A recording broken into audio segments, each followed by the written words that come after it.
even this is also the paid service. I do not have that enabled in my account, but this will be again like the security groups. What we are seeing it here, we can choose the databases or the groups, anything in that particular service, and you can add them into the particular like you have to give that the services, and you can create the security groups by choosing the right options which are available in the page. And coming to the knowledge checkpoint again, so which of the following statements about security groups is not true? So yeah.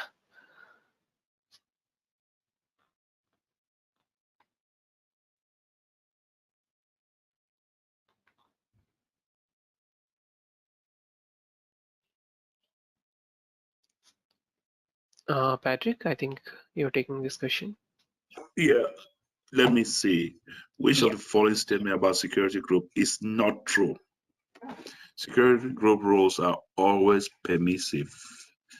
Uh, security groups are stateless. That one is not true, though.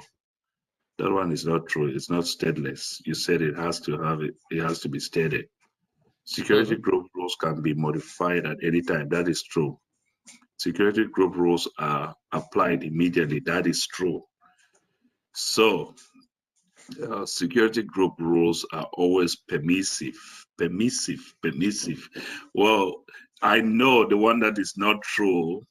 Which of these statements about is not true? I know B is not true. True. So, Yeah. yeah. Yeah, that's correct answer. We said like it's always stateful, it's not a stateless, right? So this is Yeah. a odd one here. So we can say B is the answer. Yeah. Okay, coming to the next one, which is a network ACL. Using network ACLs and how we would be using it in the ACP. We'll look at it. The network ACLs, which is a network access control list, is an optional layer for security for your VPC. You can enable this one or you can even disable, but this is one of the features which is given in the network layer, which is one of the, like, it'll act as a firewall for your services which are there in your VPC, right? So you can set up network ACLs with rules similar to the way that previous services which we have, we can add as customized rules, right? So we can even here also we can have the similar rules while creating the ACLs, network ACLs.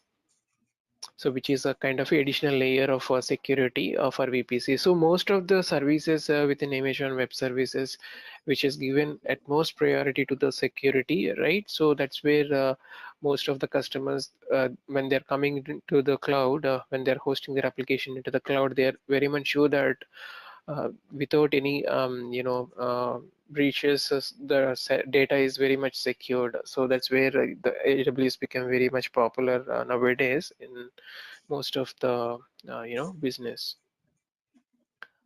Okay, coming to the same one in the diagrammatical way. So the network ACL. So here you have the network ACL for both availability zones or the VPC subnet, what you call it. So here in the network ACL, yeah, okay. This is your subnet, and this is placed in between your subnet and the route table. So this is where the network ACL will come into picture. This is your route table, custom route table for this particular subnet. This is placed between these two, right? So that's where it will have them one more layer of security before any request will go to your private subnet or the public subnet within the VPC.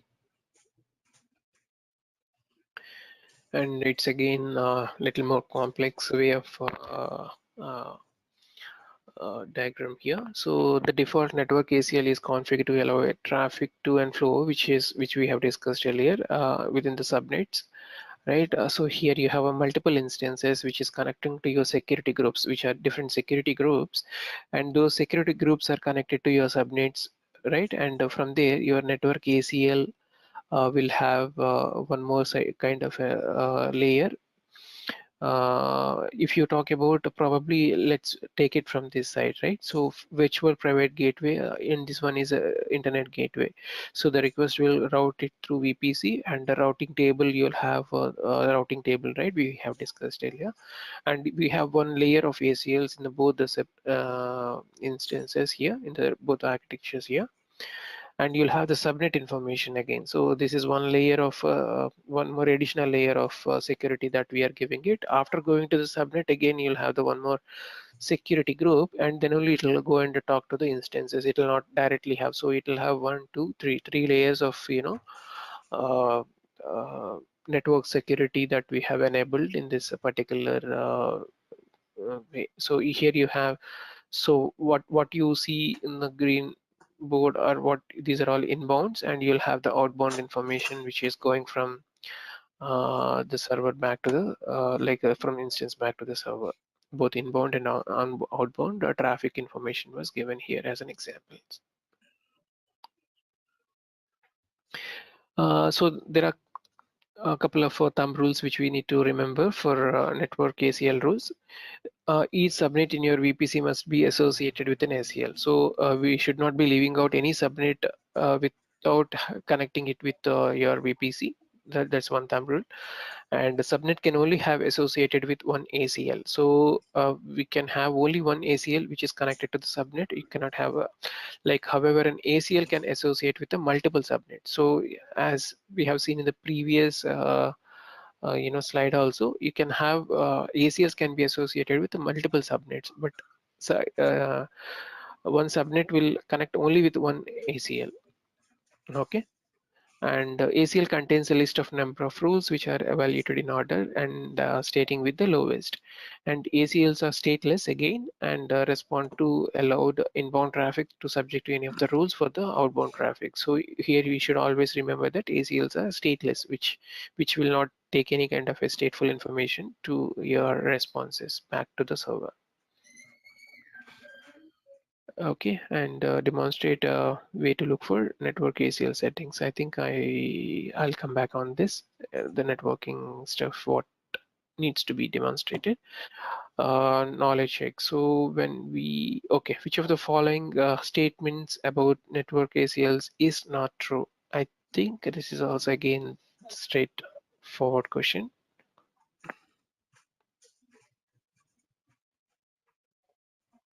Let me see. Each subnet in the VPN must be associated. That is true. A subnet can only be associated with only one. That is true.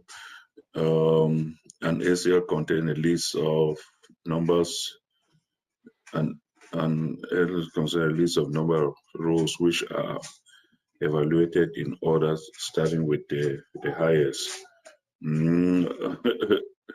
That is C is the wrong answer. True. C is the wrong answer. That we have not discussed anything like order or starting with the highest and all that. So C is the right answer here. Okay, coming to the next one, VPC Best Practices. So VPC recommended a couple of best practices when we are doing that. So let's see what are the best practices it's talking about. So here are the public and private subnets, and provide an add to private subnets. So okay, we'll go by one. So because the next one will be explained in the next slide. So the public and private subnets. So the default network ACLs is configured to allow all traffic to flow inflow and outflow, right? Subnets are with which is associated. Use private subnets to secure resources that do not need to be available from the internet, such as database servers. So the first point we have already seen that you need to have all the ACLs configured in order to take both inflow and also the outflow of the request. And also the private subnets, when you are deploying into the VPC, it will be very much secured in order to not to get the request from the direct internet through the gateway.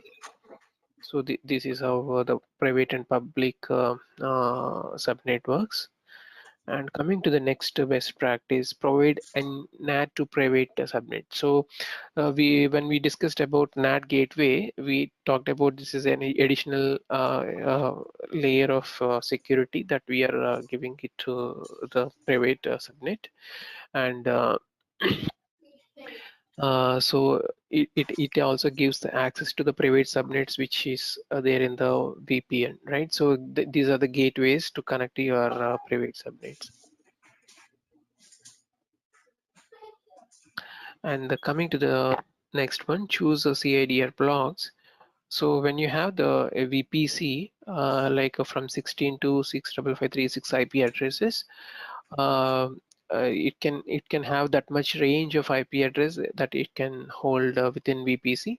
And when we create any specific VPC for the development or staging or any production environment, so we need to have the separate VPC connected. And we even discussed about this point yesterday. We need to segregate the environments when we are creating the environment for development, staging, pre-staging, or production environment. Right, so those things we should be very much we should be taking very much utmost care to have a separate VPCs for the different environments. And we can create one Amazon VPC with a separate subnet. So when we have the subnet created, you can have the separate VPC for it. So instead instead of clubbing it with the other VPCs, you can have some separate VPC with a separate subnet. And coming to the Amazon VPC limits, so 5 VPCs per region. I think this is a like a thumb rule that you need to we need to remember, or like when we are configuring VPCs, we need to know the limit for a VPC. So per region you'll have the 5 and 200 subnets per VPC and 200 route tables for VPC and 500 security groups. So this is the thumb rule which we need to remember. And in addition to what was provided, if you are going beyond that, it would be charged extra for the services which we are going to use it. And coming to the next one, the security groups and network ACLs, we discussed about it, like the security groups for whitelist and network ACLs for blacklist. So these kind of security groups that we can maintain for both whitelist and blacklist. And the tied security groups here is when we create, I mean, so there are two set of things that we can discuss here. One is when we create any kind of a security groups for different tiers for your infrastructure architecture inside your VPC. What it means is, like, when we have a different tiers, right, in infrastructure, so that time you can have tier 1, tier 2, the level of security that you are giving it, as we have seen in the earlier slides, stages of security that we have given. So those kind of tiers, security groups and all can be taken utmost care to give the securities at a group level. If you create Amazon VPC security groups for each and every tier or service separately, it will be easier to open a port to the particular service. So when you're enabling something as a part of the security group, you should give that particular port information so that all the particular services will be enabled to that port, instead of enabling it to any additional IP addresses. So that is one of the security aspect that we have covered in the earlier slides for the VPC security groups. And coming to the next one, which is standardized security group naming conventions. So we have to follow the naming conventions which is given in the white papers also, like in the Amazon VPC.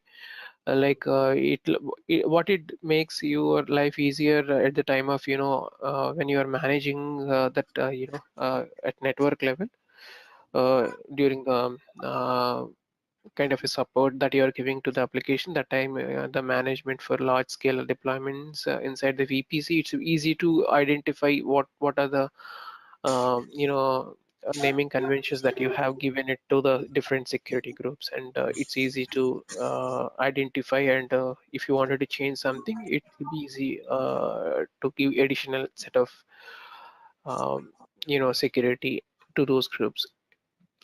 And it also avoids manual errors, leaks, and saves cost and time. So this I think this point we are talking in every most of the services. There is no manual interventions. We don't need to do any kind of manual interventions, and so it will not be having any manual errors, leaks, and saves, and it saves a lot of cost and time. So that is a major thing which we need to remember in order to succeed in the cloud environment. And span Amazon VPC.